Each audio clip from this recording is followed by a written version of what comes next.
Olá pessoal, sejam muito bem-vindos ao canal Geriatria com Minha Aula. Aqui a gente aprimora o conhecimento de vocês sobre as demências para que vocês tenham mais paciência e confiança para cuidar dos pacientes de vocês.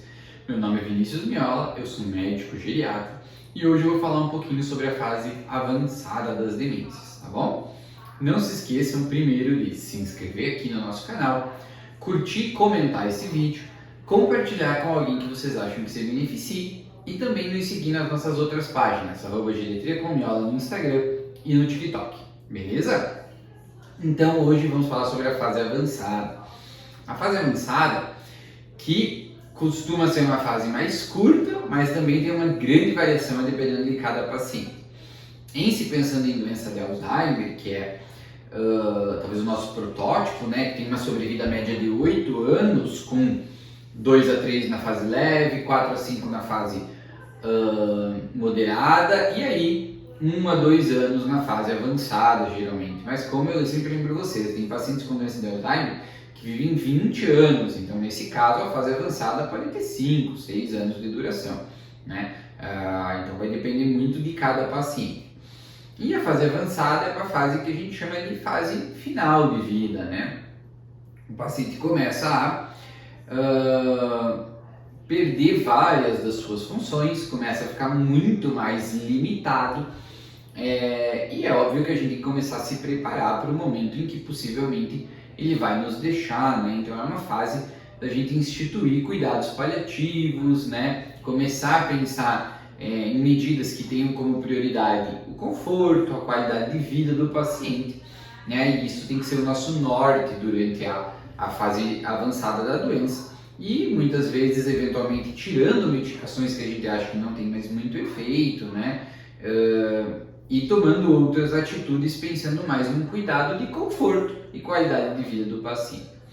E aí, é claro que nessa fase, o que vai marcar? Uma memória muito comprometida, né? O paciente já não lembra mais quase nada, ele quase já não reconhece mais as pessoas mais próximas, né? Então filhos, netos ele já não reconhece e muitas vezes ele não reconhece nem ele mesmo, né? Então ele olha no espelho e não consegue se reconhecer, saber que é ele. Então a gente tem só lapsos de memória, né? Que vão cada vez ficando menos frequentes, né? Então lapsos de memória muito curtos, né? A fala começa a se deteriorar bastante ali, então já durante a fase moderada o paciente já começa a ter uma dificuldade no vocabulário muito grande, e aqui na fase avançada ele vai falar só palavras dispersas, frases dispersas, coisas sem muito sentido, né? A agitação e a agressividade, que eram coisas que lá na fase moderada eram muito marcantes, na fase avançada costumam diminuir. Mas por quê? Porque o paciente tem mais dificuldade, né? Ele tem uma dificuldade motora, então a marcha já não é mais rápida, ele começa a estar bem mais lento, eventualmente precisando de ajuda para caminhar em todas as suas atividades, alguns pacientes ficando restritos, então só no sofá ou só na cama com a evolução, mas a marcha costuma estar mais difícil, o que faz com que seja mais difícil para eles demonstrarem agitação e agressividade. Então isso costuma melhorar na fase avançada. Eles começam a ficar um pouco mais tranquilos, por isso que a gente também às vezes consegue retirar algumas medicações, né?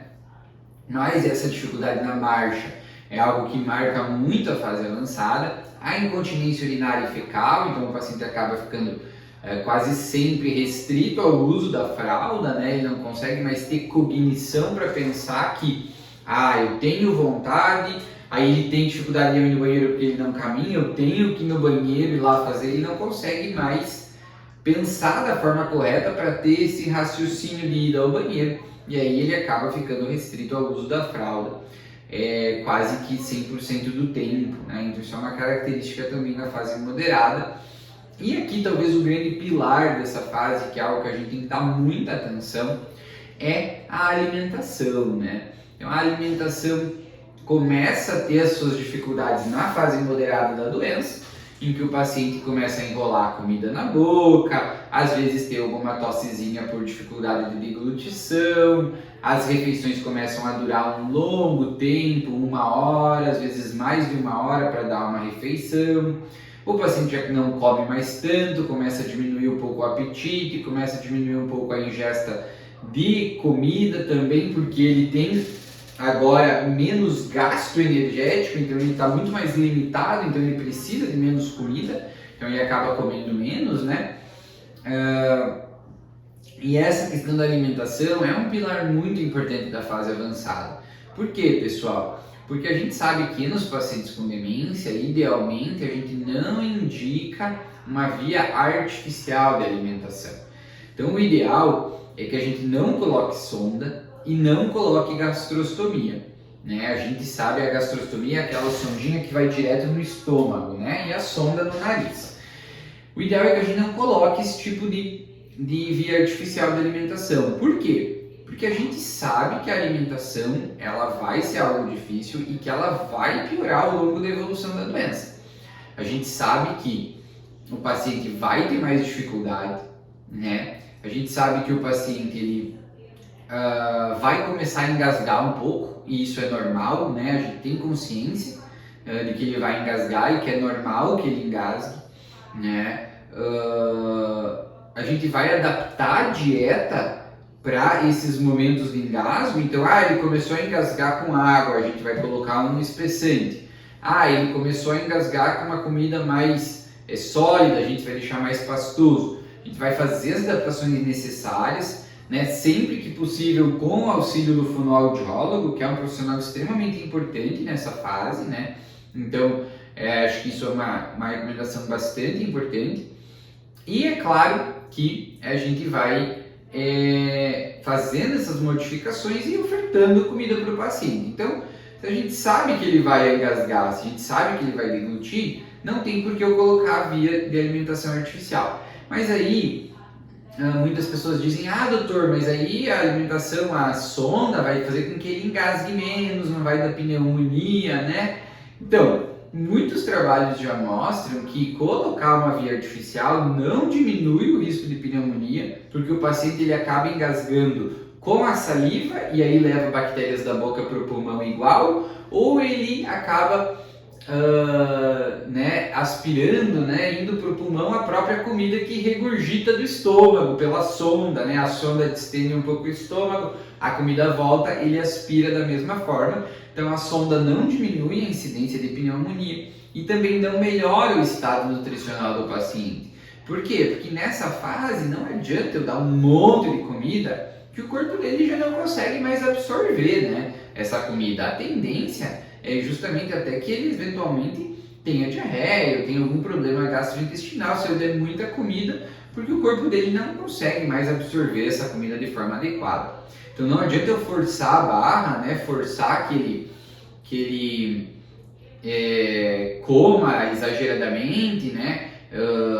Que eu dê muita comida através de uma sonda artificial, porque ele não vai conseguir absorver. Então ele não vai melhorar o estado nutricional dele só pela sonda. Então a ideia na fase avançada é que a gente mantenha a alimentação até o final pela via oral, mesmo entendendo que ele aspira, mesmo entendendo que às vezes a comida vai para o pulmão, porque a gente sabe que isso é o melhor para ele, é o que dá mais conforto, é o que dá mais qualidade de vida, né? Porque, nossa, imagina uma fase tão difícil e a gente ainda tira uma das poucas coisas que são boas, que é justamente comer pela boca, né? Então acho que isso é algo muito importante para a gente falar da fase avançada da doença. E aí é claro que muitas vezes vão vir os cuidados do paciente mais restrito, né? Então, úlceras, né, lesões por pressão, a gente tem que cuidar, né? Então, às vezes, usar almofadinhas quando ele fica muito tempo sentado, aquelas almofadinhas de silicone. Na cama, se ele está mais acamado, sempre girar ele para um lado, girar para o outro, né? Fazer com que ele fique numa posição, depois fique na outra, né? Para que ele não faça lesões por pressão, né? E tentando sempre pensar no que fazer para melhorar a qualidade de vida dele, né? A gente sabe que nessa fase, os pacientes geralmente eles vão a óbito por algum processo infeccioso.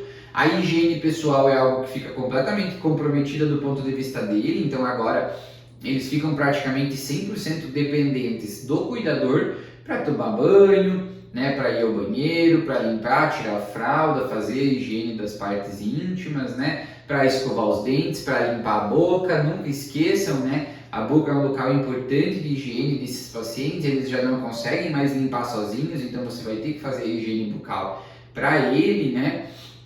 Então essas dificuldades elas aumentam muito e agora ele está 100% dependente de você que é cuidador. Então nessa fase, né, começa a ser aquele momento em que precisa amadurecer a ideia de que o paciente vai partir, para que a gente não chegue no final e tenha aquela sensação de que às vezes aquele egoísmo de não querer deixar ele ir, né, às vezes querer fazer algo que seja desproporcional ao quadro clínico, né, às vezes entubar, levar para UTI, isso já não faz mais sentido nessa fase, né, da doença. Então é uma fase da gente priorizar realmente os cuidados de conforto, cuidados paliativos, para que o paciente, né, tenha esse fim de vida da maneira mais digna e confortável possível, né?